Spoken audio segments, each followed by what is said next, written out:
नमस्कार साथियों, स्वागत है आप सभी का ग्लोबल टेक यूट्यूब चैनल पे। बच्चों, आज की क्लास में हम लोग इलेक्ट्रॉनिक्स मैकेनिक्स सेकेंड ईयर के बच्चों के लिए मॉडल सेट करने वाले हैं। ठीक है, मॉडल सेट। जैसे आपके एग्जाम में दो तरह का पेपर होता है, पेपर 1 और पेपर 2। पेपर 1 में आप लोग जानते हैं कि टोटल कितने क्वेश्चन रहते हैं भाई? 50 क्वेश्चन रहते हैं। 50 क्वेश्चन में 38 क्वेश्चन आपके थ्योरी से रहते हैं, थ्योरी से, और 6 क्वेश्चन आपके वर्कशॉप कैलकुलेशन और 6 क्वेश्चन आपके ड्राइंग से रहते हैं ना। इसी तरीके से आपका पेपर बटा रहता है। तो इसमें जो 38 क्वेश्चन थ्योरी वाले हैं, वही थ्योरी वाले क्वेश्चन को हम लोग कवर करने वाले हैं। उसी आधार पर मॉडल पेपर तैयार किया है हम लोगों ने, और उसी मॉडल पेपर को करेंगे। ठीक है भाई, तो चलिए देखते हैं आज का अपना पहला क्वेश्चन। पहला क्वेश्चन है, कौन सा फंक्शन डीएसओ स्क्रीन पर प्रदर्शित एक स्थिर तरंग बनाता है? एक स्थिर तरंग बनाता है। तो सबसे पहले तो मुझे ये बताइए कि डीएसओ का फुल फॉर्म क्या है? डीएसओ का फुल फॉर्म क्या होता है भाई? डीएसओ है क्या, पहले तो ये बता दो। तो डीएसओ क्या है? कुल मिला के एक आपका डिजिटल सीआरओ। क्या है? Digital CRO. सीआरओ आप लोगों ने पढ़ा होगा ना भाई, कैथोड रे ऑसिलोस्कोप, जो क्या करता है, जो किसी भी सिग्नल का विजुअली डिस्प्ले कराता है ना। बस यही काम होता है सीआरओ का।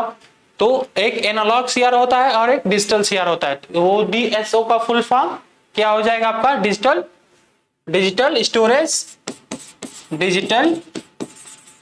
Storage oscilloscope. ऑसिलोस्कोप है ना, ये होता है आपके डीएसओ का फुल फॉर्म। और क्या बोला है यहाँ पे? बोला है कि स्थिर तरंग बनाता है, वो कौन सा फंक्शन होता है? तो वो होता है आपका auto set function. Auto set function के द्वारा क्या करता है?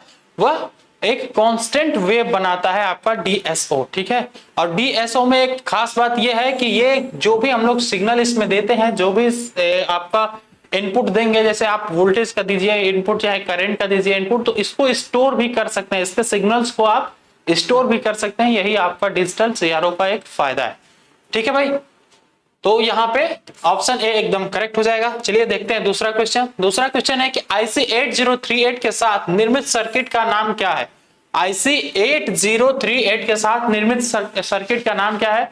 तो पहले तो थोड़ा सा देख लीजिए कि आईसी 8038 में कौन कौन से पिन दिए हुए हैं और किस किस पिन पे कौन कौन सा सिग्नल मिलता है हमें। ठीक है, ये आपसे मतलब जहां तक मुझे उम्मीद है कि 8038 से यदि क्वेश्चन पूछेगा तो आपसे यही क्वेश्चन पूछेगा कि पिन नंबर 2 पे किस तरह का सिग्नल मिलता है, पिन नंबर 3 पे किस तरह का मिलता है, पिन नंबर 9 पे किस तरह का सिग्नल मिलता है। यहां से एक क्वेश्चन जरूर बनना चाहिए। तो देखिए लीजिए, यहाँ पे जो पिन नंबर 2 है, पिन नंबर 2 से आपका साइनोसॉइडल सिग्नल हमें मिलता है। ठीक है, साइनोसॉइडल। पिन नंबर 3 से ट्रायंगुलर मिलता है, ट्रायंगुलर। और पिन नंबर 9 से स्क्वायर वेव मिलता है। ठीक है, स्क्वायर वेव। तो इन सभी को मिला के हम लोग क्या कह देते हैं भाई? देखिए, अलग अलग तरह के सिग्नल ये मिल रहा है ना, अलग अलग तरह के सिग्नल मिल रहा है, इसीलिए इसको हम लोग फंक्शन जनरेटर भी कहते हैं। इसीलिए इसको हम लोग क्या कह देते हैं? Function generator. वो ये माना जाता है कि जो 8038 वाली हमारी आईसी है, इसके साथ एक फंक्शन जनरेटर लगी हुई है जो अलग अलग सिग्नल्स हमें देती हैं। इसमें केवल एक सिग्नल दिया जाएगा। एक यदि पल्सेटिंग सिग्नल दे रहे हैं या साइनोसोडल सिग्नल दे रहे हैं, तो उसको आप इतने सिग्नल्स आउटपुट में ले सकते हैं। साइनोसोडल ले सकते हैं, आप स्क्वायर वेव ले सकते हैं, ट्रायंगुलर ले सकते हैं। ठीक है, ये किसके द्वारा पॉसिबल है? ये फंक्शन जनरेटर के द्वारा पॉसिबल है, फंक्शन जनरेटर के सर्किट द्वारा ही पॉसिबल है। तो ऑप्शन डी एकदम करेक्ट हो जाएगा यहाँ पे। चलिए देखते हैं अगला क्वेश्चन कि इलेक्ट्रिकल और इलेक्ट्रॉनिक्स काम में उपयोग किए जाने वाले टाका लगाने वाले सोल्डरिंग आयरन की शक्ति रेटिंग क्या है? तो जो भी हमारे सोल्डरिंग आयरन है, सोल्डरिंग आयरन का शक्ति रेटिंग क्या होती है भाई? 15 वॉट से लेके 35 वॉट तक इसकी रेटिंग होती है, पावर रेटिंग। ठीक है, 15 वॉट से लेके 35 वॉट तक। ऑप्शन ए एकदम करेक्ट होगा। देखते हैं अगला क्वेश्चन हम लोग। पीवीसी पर सोल्डर मास्क का कौन सा रंग इस्तेमाल किया जाता है? तो पीवीसी क्या पूछा है यार कि पीवीसी पर सोल्डर मास्क का कौन सा रंग? तो पीवीसी पर सोल्डर मास्क का हम लोग मैक्सिमम सामान्यतः ये कहिए कि सामान्यतः ग्रीन कलर यूज करते हैं, और बाकी ग्रीन के जगह पे इस समय, पहले केवल ग्रीन कलर ही यूज हो रहा था, अब इस समय कई कलर यूज किए जा रहे हैं, जैसे कि आपका व्हाइट कलर, ठीक है, ब्लैक कलर, फिर आपका एक ग्रे कलर भी यूज किया जा रहा है, ठीक है। ऐसे कई सारे कलर अब इसके जगह पे, ग्रीन कलर के जगह पे कई सारे कलर यूज किए जा रहे हैं, ठीक है ना। एक रेड कलर भी है, फिर ब्लू कलर भी है। सबसे ज्यादा यूज किया जाने वाला कौन सा है? सबसे ज्यादा यूज किया जाने वाला आपका ग्रीन है, तो ऑप्शन सी एकदम करेक्ट हो जाएगा। देखते हैं अगला क्वेश्चन। रिफ्लो सोल्डरिंग प्रक्रिया का अधिकतम स्वीकार्य तापमान किस क्षेत्र में पहुंचता है? किस क्षेत्र में पहुंचता है? तो इसका अधिकतम स्वीकार्य तापमान तब माना जाता है जब कोई मेटल क्या होने लगे, जब कोई मेटल मेल्ट होने लगे, ठीक है। मेल्ट होने लगे तो उसी को हम लोग क्या कहते हैं? मेल्ट को ही रिफ्लो भी कहते हैं। मेल्ट को भी क्या कहते हैं हम लोग? रिफ्लो, ठीक है। मेल्ट को भी हम लोग रिफ्लो कहते हैं। तो जब कोई भी वस्तु को गर्म किया जाता है तो वो अपने रिफ्लो क्षेत्र में चला जाता है, तो ये माना जाता है कि वो उसका क्या है?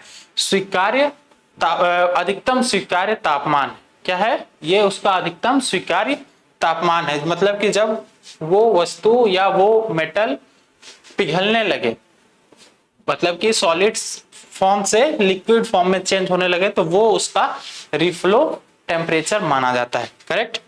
चलो, एक पूछा यहां पे कि पुनः उपयोग योग्य HRC फ्यूज का फ्यूजिंग फैक्टर क्या है?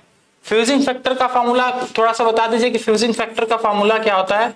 फ्यूजिंग फैक्टर का फार्मूला क्या होता है भाई? इसका फार्मूला होता है कि fusing current upon rated current, है ना।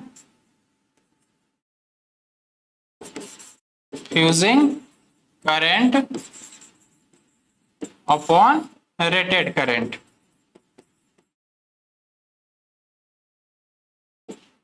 इसकी वैल्यू कितनी होनी चाहिए? रीवायर के लिए, मतलब कि ऐसा वायर जो इसको दोबारा यूज किया जा रहा है, उसकी वैल्यू हमेशा ग्रेटर देन 1.1 होनी चाहिए। कितना होनी चाहिए? हमेशा ग्रेटर देन 1.1 होनी चाहिए, ठीक है। तो आपसे यही पूछा है, रीवायरेबल HRC फ्यूज के लिए पूछा है, तो रीवायरेबल के लिए कितनी हो जाएगी वैल्यू? ये 1.1 हो जाएगी। ऑप्शन बी एकदम करेक्ट हो जाएगा। देखते हैं अगला क्वेश्चन। एक्स के रूप में चिन्हित कार्टियस फ्यूज का नाम बताना है। देखिए यहाँ पे टोटल इसके 6 पार्ट हैं। इसके टोटल 6 पार्ट हैं। मैं सभी पार्ट का नाम लिख दे रहा हूं, बाकी आप लोग इसमें देख लीजिएगा कि कौन सा ऑप्शन करेक्ट होगा, ठीक है। मैं सभी का नाम लिख दे रहा हूं यहाँ पे। चलिए देखिए, यहाँ पे जो ऐसे एक रेजिस्टेंस की तरह एक आकृति बनी हुई है, इसको हम लोग कहते हैं ब्रेक इंडिकेटर। ब्रेक इंडिकेटर, ठीक है। और ये जो वायर आपको दिख रहा है, ये जो वायर ऐसे दिख रहा है, इस वायर को हम लोग कहते हैं फ्यूज वायर। इस वायर को क्या कहते हैं? Fuse wire. और इस वायर के साइड में, इस वायर के साइड में क्या भरा रहता है? सैंड, बालू भरा रहता है, ठीक है। Sand filling. इस वायर के, ये जो वायर फ्यूजिंग वायर आपको दिख रहा है, इस फ्यूजिंग वायर के साइड में हम लोग क्या भर देते हैं? सैंड फिल कर देते हैं। किस लिए सैंड फिल किया जाता है? ताकि वहां पे ज्यादा हीट ना प्रोड्यूस हो पाए या स्पार्किंग ज्यादा ना हो पाए, ठीक है। बाकी आपका एक नीचे ये पॉइंट बना हुआ है, इसको हम लोग क्या कहते हैं? इसको हम लोग कहते हैं फुट कंट्रैक्टर, ठीक है। Foot contractor. और ये है आपका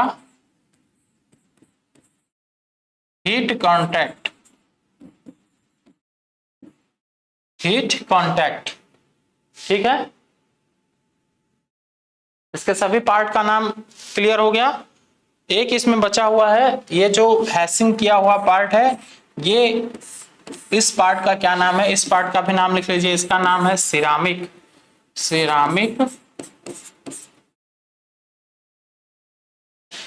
सिरामिक फिलिंग या फिर ये कहिए सिरामिक मटेरियल केवल कह लीजिए, ठीक है, सिरामिक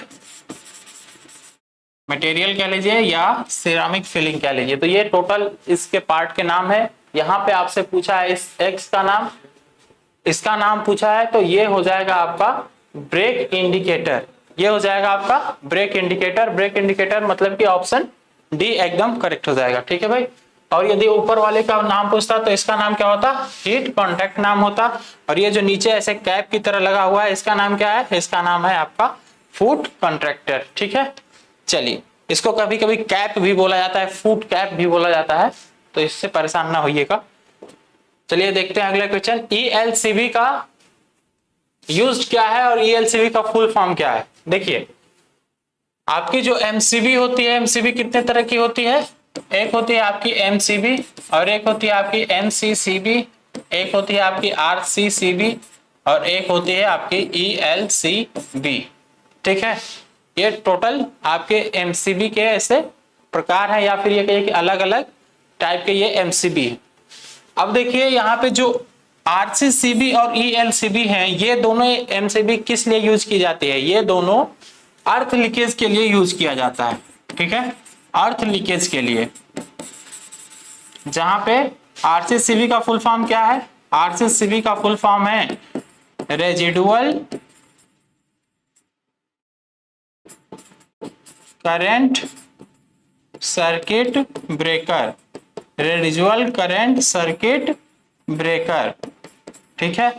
ELCB का फुल फॉर्म क्या है, ELCB का फुल फॉर्म है आपका अर्थ लीकेज सर्किट ब्रेकर, अर्थ लीकेज सर्किट ब्रेकर, ठीक है। और MCB का फुल फॉर्म तो सबको पता होगा, मिनिएचर सर्किट ब्रेकर, है ना, मिनिएचर सर्किट ब्रेकर।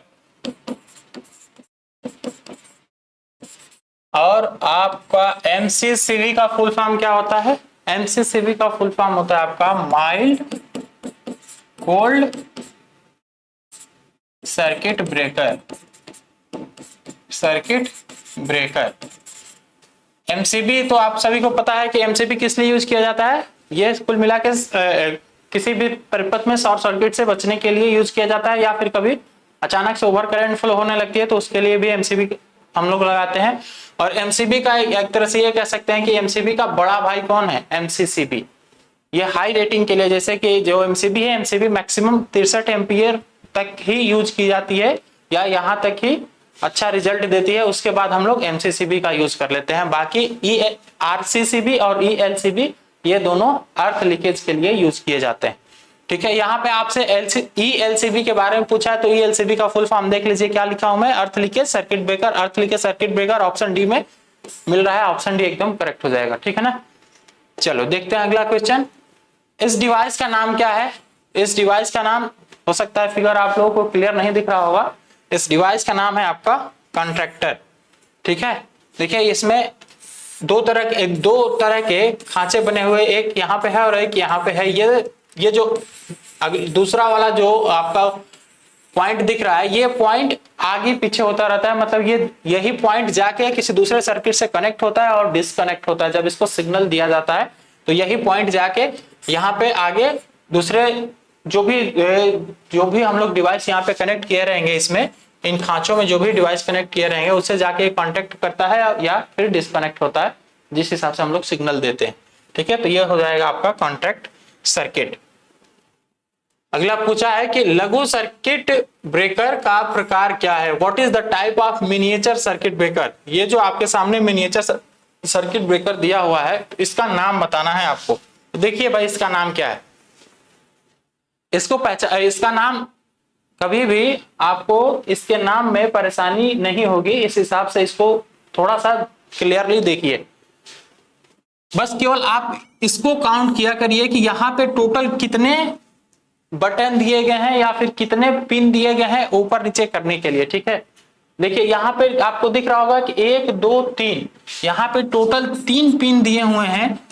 ये तीनों पिन किस लिए यूज हो रहे हैं, इन तीनों पिन का यूज हम लोग कर रहे हैं सर्किट को ऑन ऑफ करने के लिए, ठीक है।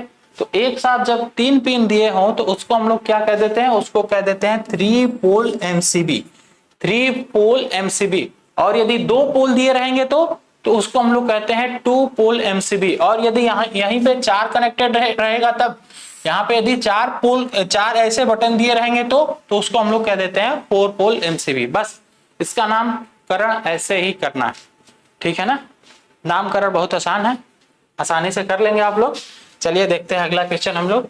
1 हर्ट्ज पावर किसके बराबर होता है? 1 हर्ट्ज पावर सबको पता होगा कि 746 वाट होता है ना, 746 वाट। और ब्रिटिश प्रणाली में ये वैल्यू कितनी हो जाती है?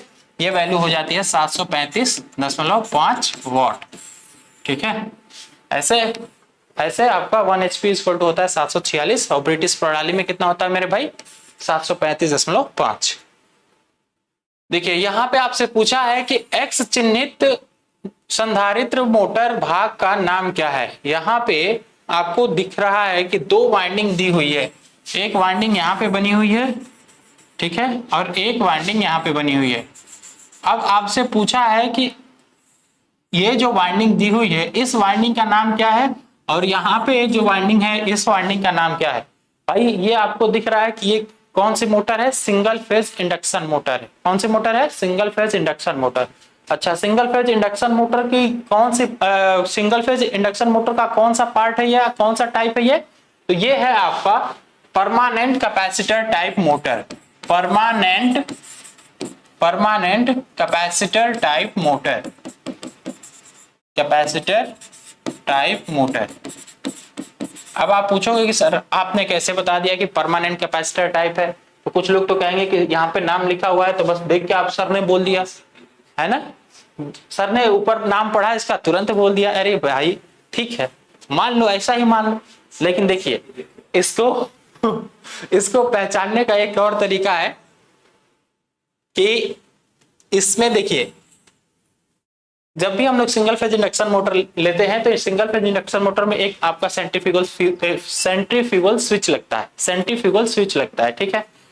सेंट्रीफ्यूगल स्विच जब सर्किट में नहीं लगेगा, मतलब कि जब हमारी प्राइमरी वाइंडिंग जब हमारी स्टार्टिंग वाइंडिंग और रनिंग वाइंडिंग के साथ हम लोग सेंट्रीफ्यूगल स्विच का यूज नहीं करेंगे तो उस समय हमारा जो मोटर है सिंगल फेज इंडक्शन मोटर वो बन जाता है आपका परमानेंट कैपेसिटर टाइप मोटर, ठीक है। और यहीं पे ये एक कैपेसिटर लगा है, इसी कैपेसिटर के सीरीज में मैं यहाँ पे एक केवल सेंट्रीफ्यूगल स्विच ऐसे लगा देता, ऐसे सेंट्रीफ्यूगल स्विच लगा देता तो अब इस मोटर का नाम तुरंत चेंज हो जाता। अब इस मोटर का नाम क्या हो जाता है? इस मोटर का नाम हो जाता है induction start capacitor run motor, induction start capacitor run motor, ठीक है।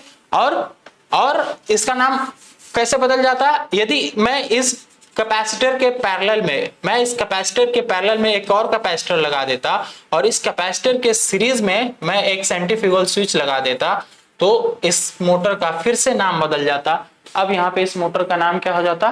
Capacitor start capacitor run motor, ठीक है। बात समझ में आई? इसका नामकरण मैं कैसे किया? मैं केवल ये देखा कि क्या इसमें सेंट्रीफ्यूगल स्विच लगा है, क्या नहीं लगा है, नहीं लगा है तो तुरंत इसका नाम क्या हो जाएगा? परमानेंट कैपेसिटर टाइप मोटर, ठीक है। यदि केवल एक कैपेसिटर लगा है उसके साथ सेंट्रीफ्यूगल स्विच लगा है तो वो उस समय इसका नाम होगा induction start capacitor run motor. यदि 2 कैपेसिटर लगा हुआ है और उसके साथ कैपेसिटर सेंट्रीफ्यूगल स्विच भी है तो उस समय इसका नाम हो जाएगा capacitor start capacitor run motor. या इतना याद रखिए कि केवल 2 कैपेसिटर जहां पे लगा होगा ना सिंगल फेज इंडक्शन मोटर में तो वो तुरंत आपका उस मोटर का नाम capacitor start capacitor run motor हो जाएगा, ठीक है। आपसे पूछा ये है कि ये जो वाइंडिंग है ये वाइंडिंग कौन सी है? ये कौन सी वाइंडिंग है? ये आपकी स्टार्टिंग वाइंडिंग है या फिर रनिंग वाइंडिंग है? स्टार्टिंग वाइंडिंग को हम लोग ऑक्सिलरी वाइंडिंग कहते हैं और रनिंग वाइंडिंग को मेन वाइंडिंग कहते हैं, है ना। तो ये हमारी है स्टार्टिंग वाइंडिंग। ये कौन सी वाइंडिंग है भाई? स्टार्टिंग वाइंडिंग, या फिर इसी को हम लोग कहते हैं ऑक्सिलरी वाइंडिंग, ठीक है, ऑक्सिलरी वाइंडिंग।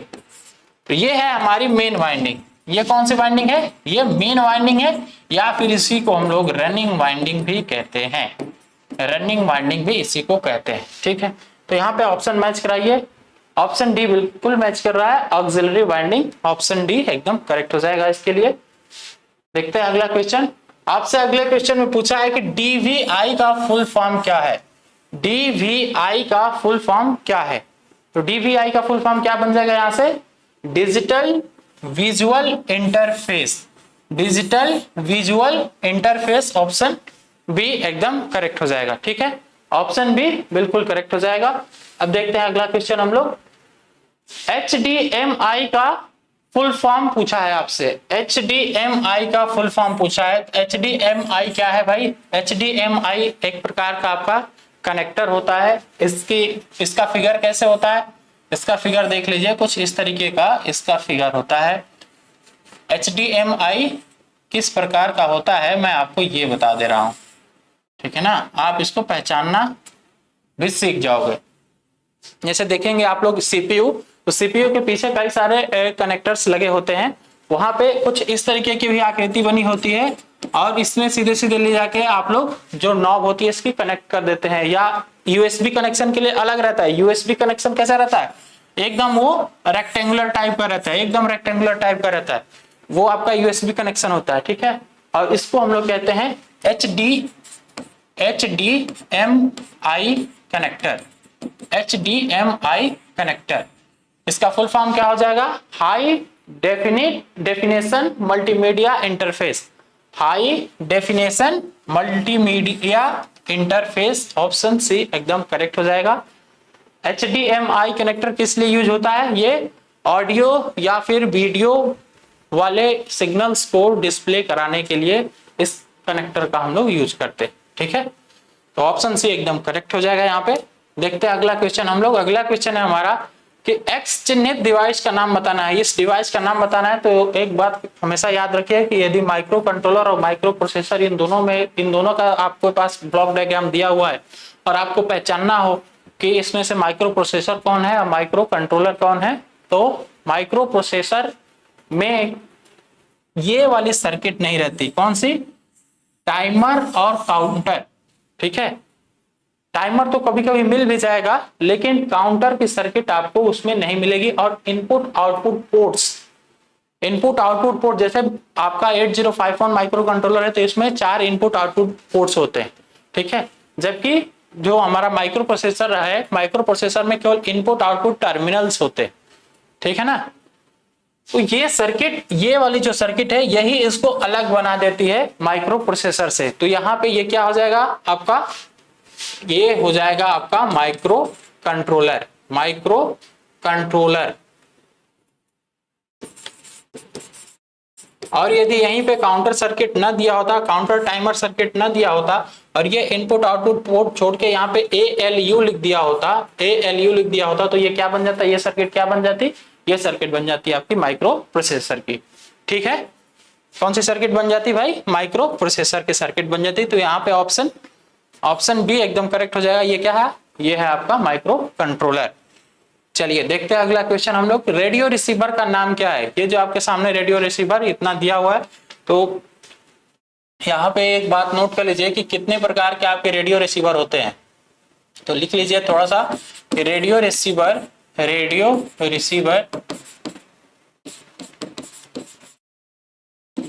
4 प्रकार के होते हैं। 4 प्रकार के होते हैं। कौन कौन से होते हैं भाई? लिख लीजिए कौन कौन से 4 प्रकार के हैं। एक है आपका बेसिक रेडियो रिसीवर, ठीक है। फिर दूसरा है आपका TRF radio receiver.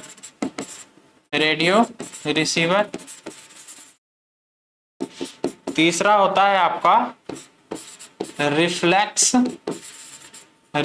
Radio receiver. और चौथा होता है आपका super heterodyne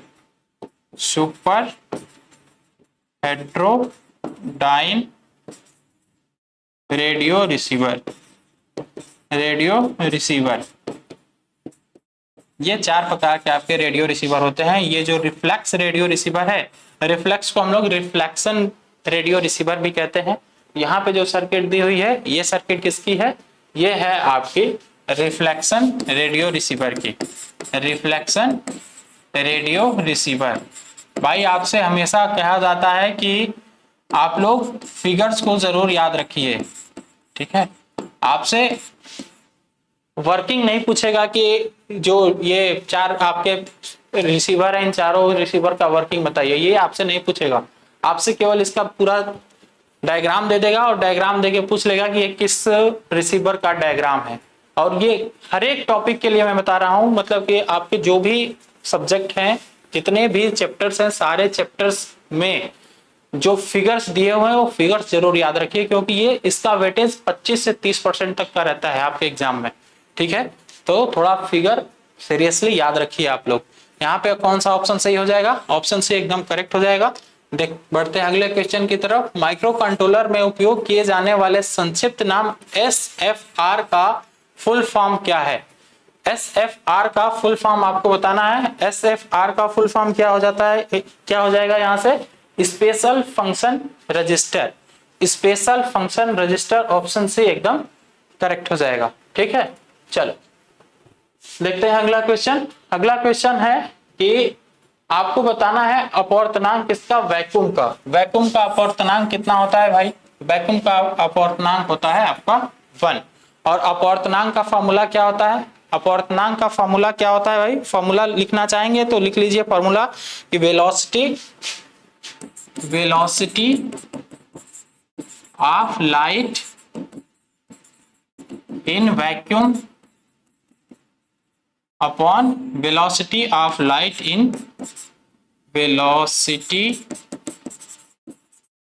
light in medium.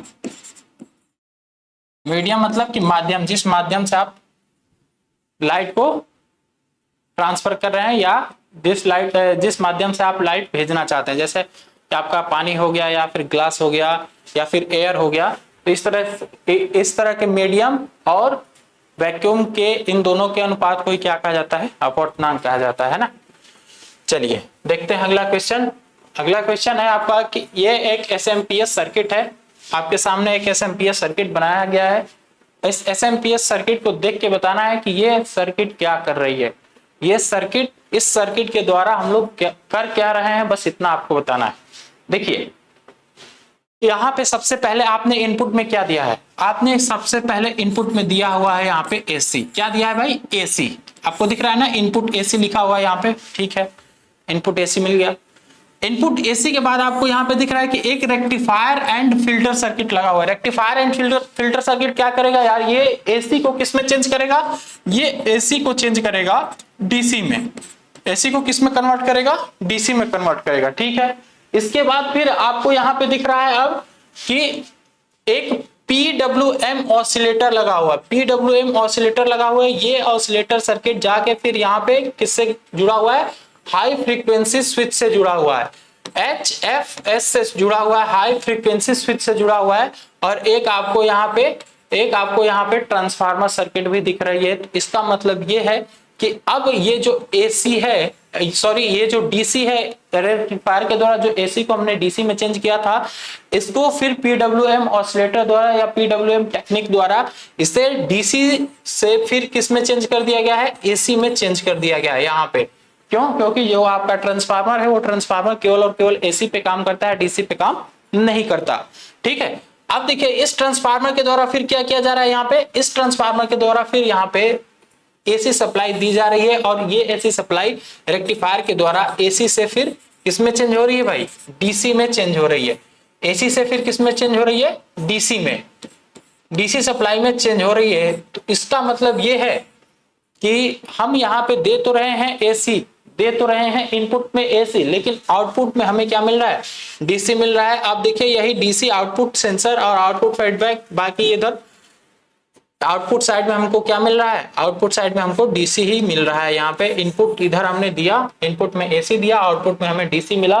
तो इसका मतलब ये है कि ये जो एसएमपीएस सर्किट है यह एसी को डीसी में कन्वर्ट कर रही है, ठीक है। एसी को डीसी में कन्वर्ट कर रही है। तो अब आप ये कहेंगे कि सर ये बताइए, एसी को आप यदि डीसी में ही चेंज करना था तो आपने यहीं पे क्यों नहीं कंप्लीट करा दिया, या इस सर्किट में केवल यहीं पे क्यों नहीं एसी को डीसी में चेंज करके रोक दिया गया, आगे क्यों इसको बढ़ाया गया? तो इस बात को समझिए। देखिए PWM टेक्निक क्यों यूज किया जाता है? PWM टेक्निक इसलिए यूज किया जाता है ताकि हम लोग आउटपुट जिस हिसाब से चाहे एसी का उस हिसाब से ले सके। ठीक है, डिजायर्ड आउटपुट लेने के लिए हम लोग पीडब्ल्यूएम टेक्निक यूज करते हैं। पीडब्ल्यूएम का फुल फॉर्म क्या होता है ये तो सबको पता होगा ना, pulse with modulation. Pulse with modulation ये आपके पीडब्ल्यूएम का फुल फॉर्म होता है। ठीक है, चलो देखते हैं अगला क्वेश्चन। एसएमपीएस में स्विचिंग सर्किट की आवृत्ति रेंज कितनी होती है? स्विचिंग सर्किट की आवृत्ति रेंज कितनी होती है ये आपको बताना है कि स्विचिंग सर्किट की आवृत्ति रेंज कितनी होती है मेरे भाई। ये होता है आपका 15 किलो हर्ट्ज से लेके 1 मेगा हर्ट्ज तक। 15 किलो हर्ट्ज से लेके 1 मेगा हर्ट्ज तक स्विचिंग फ्रीक्वेंसी की रेंज होती है। तो ये तो डाटा आपको एग्जैक्ट याद ही रखना पड़ेगा कि 15 किलो हर्ट्ज से लेके 1 मेगा हर्ट्ज तक। 1 मेगा हर्ट्ज को कैसे और कैसे लिख सकते हैं? 1 मेगा हर्ट्ज को हम लोग ऐसे भी लिख सकते हैं 1 × 10 की पावर 6 हर्ट्ज। 1 × 10 की पावर 6 हर्ट्ज। मेगा को क्या, मेगा को हम लोग 10 की पावर 6 ही तो लिखते हैं ना। और ये यदि यहाँ पे माइक्रो की बात करता तो माइक्रो को हम लोग क्या कहते हैं? माइक्रो को 10 की पावर -6 लिख देते हैं, है ना। तो मेगा लिखा होगा तो 10 की पावर +6 और माइक्रो लिखा होगा तो 10 की पावर -6। चलिए बढ़ते हैं अगले क्वेश्चन की तरफ। किस ट्रांसफार्मर में प्राथमिक और माध्यमिक दोनों के लिए कॉमन वाइंडिंग होती है? कॉमन वाइंडिंग किस ट्रांसफार्मर में यूज की जाती है यार? तो कॉमन वाइंडिंग आप सब लोग देखे होंगे कि ये कुछ इस तरीके का एक ट्रांसफार्मर होता है और इसी ट्रांसफार्मर के इसी वाइंडिंग से हम लोग क्या करते हैं? हम लोग सेंटर टैप करके और एक अलग सर्किट बना देते हैं। इसी ट्रांसफार्मर को हम लोग सेंटर टैप करके यदि एक अलग सर्किट बना देते हैं तो ये कौन सा ट्रांसफार्मर बन जाता है? ये बन जाता है हमारा ऑटो ट्रांसफार्मर। ये कौन सा ट्रांसफार्मर बन जाता है भाई? Auto transformer. तो यही तो आपसे पूछा है क्वेश्चन में कि प्राथमिक और माध्यमिक दोनों के लिए कॉमन वाइंडिंग यहाँ पे दिख रही है ना भाई। ये इतना जो पार्ट है, ये इतना जो पार्ट है, ये दोनों पार्ट, ये इतना पार्ट क्या हो गया? कॉमन हो गया है दोनों के लिए, दोनों वाइंडिंग के लिए, है ना। तो ये आपका ऑटो ट्रांसफार्मर हो जाएगा। Auto transformer. ये क्या लिख दिया इसका? देखो हिंदी उल्टा सीधा लिख दिया। ठीक है, यहाँ पे हिंदी थोड़ा सा देख लेना भाई। ये स्टेप अप कर दिया है, ये गलत लिखा है यहाँ पे। इस हिंदी को काट लीजिए, यहाँ पे लिख लीजिए ऑटो ट्रांसफार्मर। ऑटो ट्रांसफार्मर, ठीक है। और एक बात ऑटो ट्रांसफार्मर के बारे में और याद रखिए कि ऑटो ट्रांसफार्मर में जो वाइंडिंग जो की जाती है तो उसका वजन कम रहता है और इसमें तार का मतलब कि कॉपर की लागत कम होती है रेदर देन 2 वाइंडिंग ट्रांसफार्मर। जहां पे 2 वाइंडिंग ट्रांसफार्मर यूज किए जाते हैं, 2 वाइंडिंग वाले ट्रांसफार्मर यूज किए जाते हैं, उसकी तुलना में ऑटो ट्रांसफार्मर में कॉपर की लागत कम होती है। और ऑटो ट्रांसफार्मर के बारे में एक बात और याद रखिए यहाँ पे कि ऑटो ट्रांसफार्मर जो है ये इसकी सेकेंडरी वाइंडिंग इलेक्ट्रिकली और मैग्नेटिकली दोनों तरह से कनेक्टेड होती है। इलेक्ट्रिकली और मैग्नेटिकली दोनों तरह से कनेक्टेड होती है आपकी ऑटो ट्रांसफार्मर की वाइंडिंग। ठीक है भाई, चलिए देखते हैं अगला क्वेश्चन हम लोग। अगला क्वेश्चन है कि ऑप्टिकल फाइबर केबल के भाग का नाम बताना है। ये जो एक्स भाग यहाँ पे दिया हुआ है इसका नाम आपको बताना है। तो देखिए जो ऑप्टिकल फाइबर होते हैं इनमें सभी लेयर्स को 6 भाग में बांटा गया है। ठीक है, इनके सभी लेयर्स को 6 भाग में बांटा गया है। अब मैं सबका नाम लिख दे रहा हूं, बाकी आप लोग देख लीजिएगा कि कौन सा पार्ट है यहाँ पे। ठीक है, ये जो सबसे पहले आपको दिख रहा है ये होता है आपका कोर। ये जो सबसे पहली लेयर दिख रही है आपको ये लेयर होती है कोर। ठीक है, दूसरी लेयर आपकी होती है क्लैडिंग। दूसरी लेयर होती है क्लैडिंग। दूसरी लेयर कौन सी होती है? क्लैडिंग होती है। ये तीसरी लेयर कौन सी है भाई? ये तीसरी लेयर होती है आपकी सिलिकॉन कोटिंग की। सिलिकॉन कोटिंग, ठीक है। ये चौथी लेयर कौन सी होती है यार? चौथी लेयर होती है आपकी बफर जैकेट। बफर जैकेट, ठीक है। और ये है आपका एक 5वीं लेयर और ये है आपकी एक 6ठी लेयर। तो ये 2 लेयर कौन कौन सी होती है? तो एक होता है आपका स्ट्रेंथ मेम्ब्रेन, ये जो 5वां है, 5वां आपका होता है स्ट्रेंथ मेम्ब्रेन। स्ट्रेंथ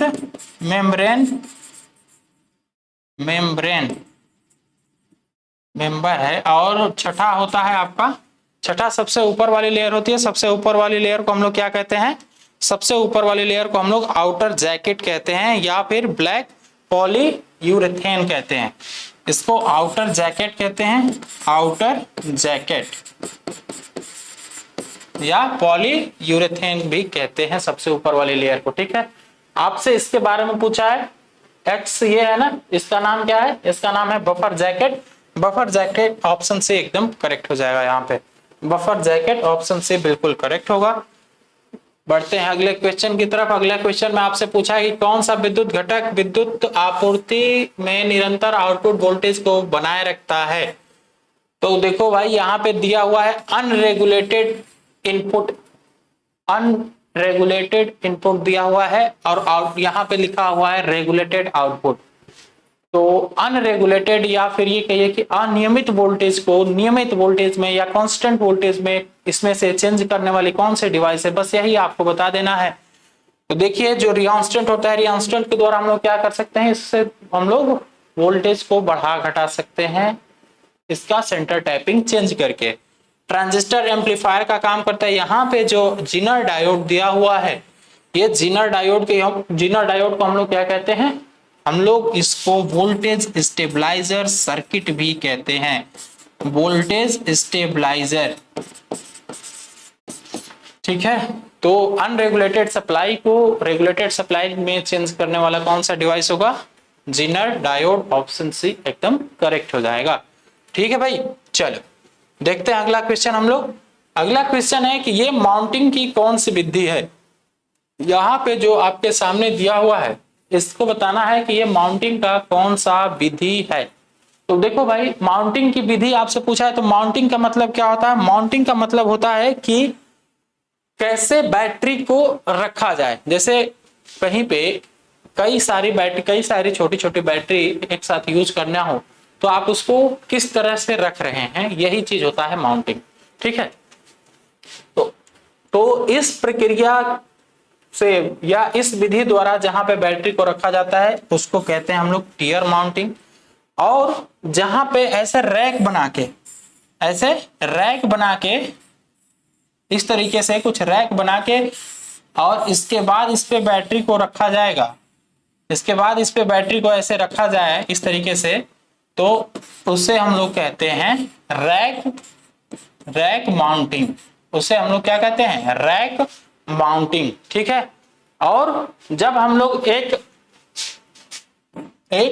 अलमारी की तरह ले लेते हैं, एक अलमारी की तरह ले लेते हैं, या फिर आप यहीं पे समझिए, जैसे आपने एक रैक ले लिया है ना, आपने एक रैक माउंटिंग लिया है, रैक माउंटिंग आपने देखा कि ऐसे हम लोग लेयर मतलब कि रैक पे रखते जा रहे हैं, बैटरी को रखते जा रहे हैं। इसी को यदि हम लोग ढकने का भी प्रबंध कर दें, इसी को हम लोग चारों तरफ से ढकने का भी प्रबंध कर दें, तो यही हो जाता है आपका कैबिनेट माउंटिंग। यही क्या हो जाता है आपका कैबिनेट माउंटिंग। ठीक है, तो ये कुछ आपके माउंटिंग के तरीके हैं, बैटरी के माउंटिंग के तरीके हैं। यहाँ पे जो मेथड दिया हुआ है ये है आपका टीआर माउंटिंग, ऑप्शन ए एकदम करेक्ट है यहाँ पे। ठीक है भाई, चलो देखते हैं अगला क्वेश्चन। विद्युत इंसुलेशन माप के लिए उपयोग किए जाने वाले उपकरण का नाम बताना है। तो भाई विद्युत इंसुलेशन का मेजरमेंट इसमें से कौन सा उपकरण करता है, तो हमेशा हमने आपको बताया है कि इंसुलेशन के लिए हम लोग हमेशा मेगर का यूज करते हैं, क्योंकि मेगर ही एक ऐसा रेजिस्टेंस मापी यंत्र है जो मेगा ओम में रेजिस्टेंस को मेजर करता है। और हम लोग जानते हैं कि इंसुलेशन वाले जो भी मटेरियल होते हैं उनका रेजिस्टेंस कितना होता है, उनका रेजिस्टेंस लगभग मेगा ओम में ही रहना चाहिए। उनका रेजिस्टेंस की वैल्यू कितना रहनी चाहिए, लगभग मेगा ओम में ही रहना चाहिए। ठीक है, तो मेगर के द्वारा हम लोग क्या करते हैं, मेगर के द्वारा हम लोग इंसुलेशन का मेजरमेंट करते हैं, इंसुलेशन प्रतिरोध का मेजरमेंट करते हैं। एमीटर के द्वारा सबको पता होगा कि एमीटर के द्वारा हम लोग धारा मेजरमेंट करते हैं, वोल्ट मीटर के द्वारा हम लोग वोल्टेज को मेजर करते हैं, और एनर्जी मीटर के द्वारा हम लोग पावर को मेजर करते हैं। ठीक है, पावर मेजरमेंट एनर्जी मीटर के द्वारा किया जाता है। देखते हैं अगला क्वेश्चन कि कौन सी कार्रवाई बैटरी को नुकसान पहुंचा सकती है। तो ये बताइए, जैसे कोई बंदा एक नया मोबाइल खरीद के लेके आया, तो वो जब मोबाइल चार्ज में लगाता है या दूसरे को कह देता है चार्ज में लगाने के लिए, तो एक बात से वो आपको जरूर अवेयर करता है कि मोबाइल को ज्यादा देर तक चार्ज मत करना, ज्यादा देर तक चार्ज मत करना। क्यों भैया, काहे नहीं करेंगे, इसकी बैटरी फूल जाएगी। ऐसा आप लोगों ने सुना होगा ऐसा, मतलब आपने अपने भैया से, अपने पापा से या किसी भी अपने अभिभावक से जरूर ऐसा सुना होगा कि बैटरी इसके फुल जाएगी। वो क्यों होता है? ओवर चार्जिंग की वजह से। जब आप किसी भी बैटरी को ओवर चार्जिंग कर देते हैं तो उनकी जो प्लेट्स होती है, बैटरी के अंदर जो प्लेट्स लगी होती है, वो प्लेट्स में क्या होने लगता है? सल्फेशन होने लगता है, मतलब कि वहां पे बैटरी की प्लेट्स जो है वो फूलने लगती है। तो इस वजह से बैटरी का चार्जिंग क्षमता कम हो जाता है, या फिर ये कहिए कि वो जो उसका टाइम ऑफ डिलीवर है चार्जिंग का, वो टाइम कम हो जाता है। ठीक है, तो यह एक मेथड है या यह एक फैक्टर है जो बैटरी को नुकसान पहुंचा देता है। ठीक है, चलिए बाकी ट्रिकल चार्जिंग के बारे में आप लोग जानते हैं। ट्रिकल चार्जिंग क्यों यूज किया जाता है? जब बैटरी की प्लेट्स थोड़ा कठोर हो जाती हैं तो वहां पे चार्जिंग की प्रक्रिया उसकी स्लो हो जाती है। तो इस प्रक्रिया से, इस दोष से निपटने के लिए हम लोग ट्रिकल चार्जिंग करते हैं। ट्रिकल चार्जिंग काफी लंबे समय तक चलता है। इसके द्वारा धीरे धीरे बैटरी को चार्ज करते हैं, और एक बार जब फुली बैटरी चार्ज हो जाती है तो फिर उसका जो बैटरी के प्लेट्स जो कठोर हुए हैं वो धीरे धीरे उनका कठोरतापन खत्म हो जाता है। ठीक है, इलेक्ट्रोलाइट्स लेवल हायर, इलेक्ट्रोलाइट्स का लेवल अधिक रहना चाहिए और बहुत अधिक भी नहीं रहना चाहिए। बहुत अधिक हो जाता है तो उसको बैटरी से निकाल भी दिया जाता है। बाकी कांस्टेंट वोल्टेज चार्जिंग, ये तो भाई कांस्टेंट वोल्टेज चार्जिंग की बात किया है, तो बैटरी को हम लोग कांस्टेंट वोल्टेज से ही चार्ज हमें करना चाहिए। कांस्टेंट वोल्टेज से चार्ज करेंगे तो ये अच्छा चार्जिंग माना जाता है। या कांस्टेंट वोल्टेज लगातार बैटरी को मिल रही है चार्जिंग के दौरान, तो उस समय की चार्जिंग से और एक ऐसा वोल्टेज जो कांस्टेंट नहीं है, उस समय जो आप बैटरी को चार्ज करेंगे तो दोनों में आप अंतर जरूर पाएंगे। उस समय बैटरी की क्षमता कम हो जाती है। ठीक है, यदि अनरेगुलेटेड आपके पास सप्लाई आ रही है उस समय आप बैटरी को चार्ज करें तो उसकी क्षमता कम हो जाएगी, वो ज्यादा देर तक आउटपुट नहीं दे पाएगी। इसीलिए हम लोग कांस्टेंट वोल्टेज का ही यूज करते हैं बैटरी को चार्जिंग करने के लिए। चलिए, ये आपके सामने एक ग्रिड सिस्टम दिया हुआ है, सप्लाई सिस्टम दिया हुआ है, और इस सप्लाई सिस्टम का नाम आपसे पूछ लिया कि ये कौन सा सप्लाई सिस्टम है, तो ये भाई आपको दिख रहा है सीधे सीधे कि ये ग्रिड कनेक्टेड सिस्टम है। ये ग्रिड कनेक्टेड सिस्टम है। इसमें यहाँ पे एसपीवी अरे लगा हुआ है। ठीक है, एसपीवी का फुल फॉर्म तो सबको पता है ना, सोलर फोटोवोल्टाइक सिस्टम है या अरे है। फिर यहाँ पे आपका एमपीपीटी लगा हुआ है, एमपीपीटी, इसके बाद इन्वर्टर, और ये आपका ग्रिड है। यही आपका ग्रिड है, ये जो ऐसे बनाया है ना, यही आपका ग्रिड है। तो इसी से तुरंत क्लियर हो जाएगा कि ये ग्रिड कनेक्टेड सिस्टम है। देखते हैं अगला क्वेश्चन हम लोग कि कौन सी सामग्री प्रकाश ऊर्जा को बिजली में परिवर्तित करती है। तो प्रकाश ऊर्जा को बिजली में परिवर्तित करने वाली कौन सी डिवाइस होती है यार? आपने सोलर सेल का नाम सुना है। सोलर सेल क्या करता है? सौर ऊर्जा को विद्युत ऊर्जा में परिवर्तित करता है। एलईडी क्या करती है? एलईडी इलेक्ट्रिकल, मतलब कि जो हमारा इलेक्ट्रिकल सिग्नल होता है, इलेक्ट्रिकल सिग्नल को लाइट में चेंज करता है। ठीक है, एलईडी। लेकिन जो सोलर सेल होती है, सोलर सेल क्या करती है? सोलर सेल सौर ऊर्जा को विद्युत ऊर्जा में चेंज करती है। तो यहाँ पे सोलर सेल्स ऑप्शन सी बिल्कुल करेक्ट हो जाएगा। एलईडी के बारे में सबको पता है। एलईडी क्या होता है? एलईडी का फुल फॉर्म तो लिख लो पहले। Light emitting diode, light emitting diode. ठीक है, और एक बात यहाँ पे नोट कर लीजिए एलईडी के बारे में थोड़ा सा, कि एलईडी और क्या करता है भाई? एलईडी किस बैच में काम करता है? तो एलईडी आपका फॉरवर्ड बैचिंग में काम करता है। किसमें? फॉरवर्ड बैचिंग में काम करता है। ठीक है, और ये किस प्रिंसिपल पे काम करता है ये भी लिख लीजिए कि ये एक मिनट, हाँ, इलेक्ट्रो ल्यूमिनेंस प्रिंसिपल पर कार्य करता है। ठीक है, एलईडी आपके इलेक्ट्रो ल्यूमिनेंस प्रिंसिपल पर कार्य करती है। चलिए बढ़ते अगले क्वेश्चन की तरफ। एमपीपीटी का फुल फॉर्म आपसे पूछा है, तो एमपीपीटी क्या होता है? ये कहाँ पे लगाया जाता है? तो ये आपका जो सोलर प्लेट होती है, सोलर प्लेट से जो हमें सप्लाई मिलती है, इसे हम लोग एमपीपीटी कंट्रोलर के द्वारा कंट्रोल करके तब फिर इन्वर्टर सर्किट को देते हैं। ठीक है, तो एमपीपीटी का काम क्या होता है? यह मैक्सिमम पावर को ट्रैक करता है कि कहां पे हमें मैक्सिमम पावर मिलेगी। ठीक है, तो इसीलिए इसका नाम हो जाता है एमपीपीटी का maximum power point tracker. Maximum power point tracker,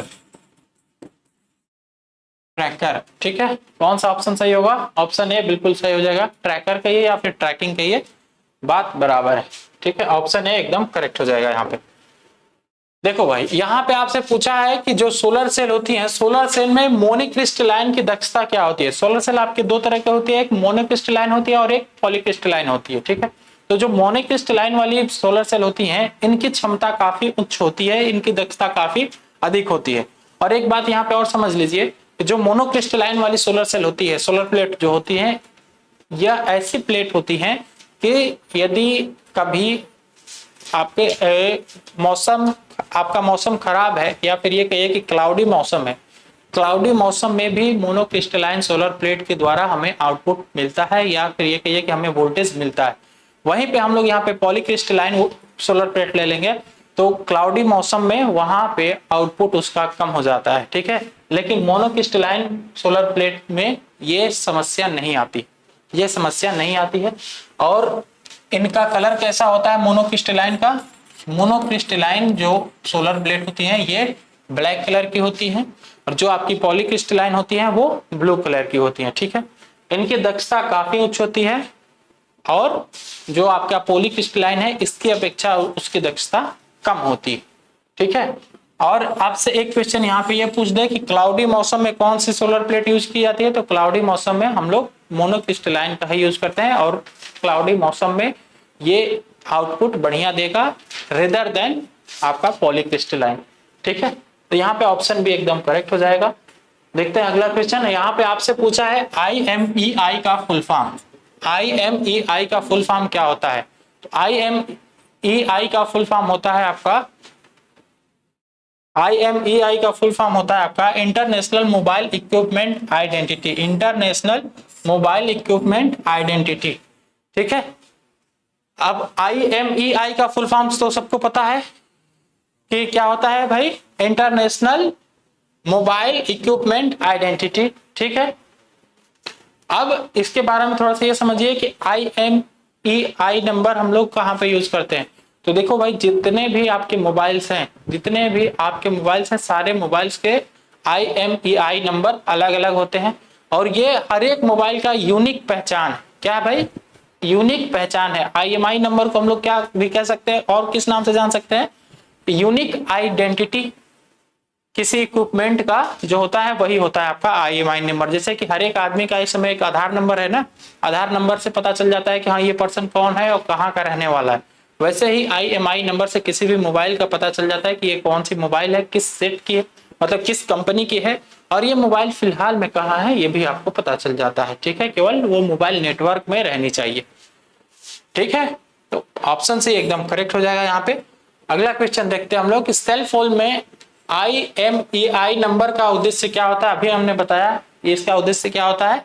इसका उद्देश्य होता है आपका कि यूनिक पहचान देता है किसी भी इक्विपमेंट का, ठीक है। ऑप्शन देख लीजिए, ऑप्शन कौन कौन सा आपके सामने दिया हुआ है। Access network, protect data security, recognise the memory, identity, identify the specific device, identify the specific device. Option D एकदम करेक्ट हो जाएगा। किसी भी एक स्पेसिफिक डिवाइस की पहचान होता है IMEI नंबर, ठीक है। किसी भी एक इक्विपमेंट का स्पेसिफिक पहचान होता है, ठीक है। चल अगला क्वेश्चन है कि नीले रंग के LED का उत्पादन करने के लिए किस अर्धचालक का उपयोग किया जाता है। तो नीले रंग का LED का उत्पादन, यदि LED से हम लोग नीला रंग प्रोड्यूस करना चाहते हैं तो उसके लिए हम लोग सिलिकॉन कार्बाइड का यूज करते हैं। किसका यूज करते हैं भाई? सिलिकॉन कार्बाइड का यूज करते हैं। अब हम आपको एक टेबल यहाँ पे लिख दे रहे हैं, उस टेबल को देख लीजिए जिससे आपको पता चल जाएगा कि यदि और भी दूसरे कलर यूज करने हैं तो हमें क्या करना पड़ेगा, ये नोट कर लीजिए, ठीक है। देखिए, गैलियम नाइट्राइड के द्वारा हम लोग कौन सा कलर यूज करते हैं भाई? गैलियम नाइट्राइड के द्वारा हम लोग व्हाइट, इसके द्वारा हम लोग LED से व्हाइट कलर आउटपुट में ले सकते हैं, ठीक है। और गैलियम फॉस्फाइड के द्वारा कौन सा कलर हमें मिल सकता है? गैलियम फास्फाइड के द्वारा हमें रेड कलर मिलता है, ठीक है। और गैलियम आर्सेनाइड के द्वारा कौन सा कलर मिलता है भाई? इंफ्रारेड। इंफ्रारेड इंफ्रारेड कलर हमें गैलियम आर्सेनाइड के द्वारा मिलता है, ठीक है। गैलियम फास्फाइड के द्वारा हमें मिल जाता है आपका रेड कलर, और गैलियम नाइट्राइड के द्वारा हमें मिल जाता है व्हाइट कलर, और सिलिकॉन कार्बाइड के द्वारा कौन सा कलर मिलता है भाई? ये ब्लू कलर मिलता है आपका सिलिकॉन कार्बाइड के द्वारा, ठीक है। चलो, यहाँ पे क्वेश्चन आपसे पूछा है कि दिशात्मक प्रकाश स्रोत का अर्थ क्या है? दिशात्मक प्रकाश, दिशात्मक मतलब कि इसके नाम से ही आपको क्लियर हो रहा होगा कि किसी एक डायरेक्शन में एमिट होने वाले प्रकाश की बात कर रहा है, किसी एक डायरेक्शन में, ठीक है। तो बस इसका सीधे सीधे देख लीजिए कि इसका क्या हो जाएगा ऑप्शन बी एकदम करेक्ट होता हुआ दिख रहा होगा। Emit light in a specific direction, किसी एक स्पेसिफिक डायरेक्शन में कितनी लाइट एमिट हो रही है, यही होता है आपका डायरेक्शनल लाइटनिंग, ठीक है। ऑप्शन बी एकदम करेक्ट होगा। यहाँ पे देखता है अगला क्वेश्चन। PAL का फुल फॉर्म बताना है आपको। PAL का फुल फॉर्म लिख लीजिए कि फेज अल्टरनेटिंग लाइन होता है इसका फुल फॉर्म, फेज अल्टरनेटिंग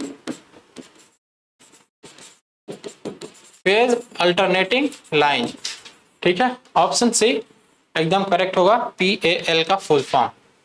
अब देखो यहाँ पे एक आपके सामने क्रिस्टल दिया हुआ है, एक फिगर दिया हुआ है, ये टीवी रिसीवर का आपका टोटल फिगर है।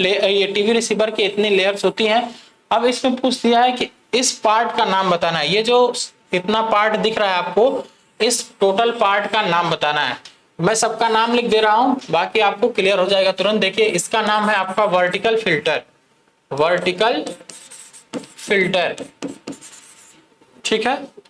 ये होता है आपका हॉरिजेंटल फिल्टर, ये होता है आपका हॉरिजॉन्टल फिल्टर, ठीक है।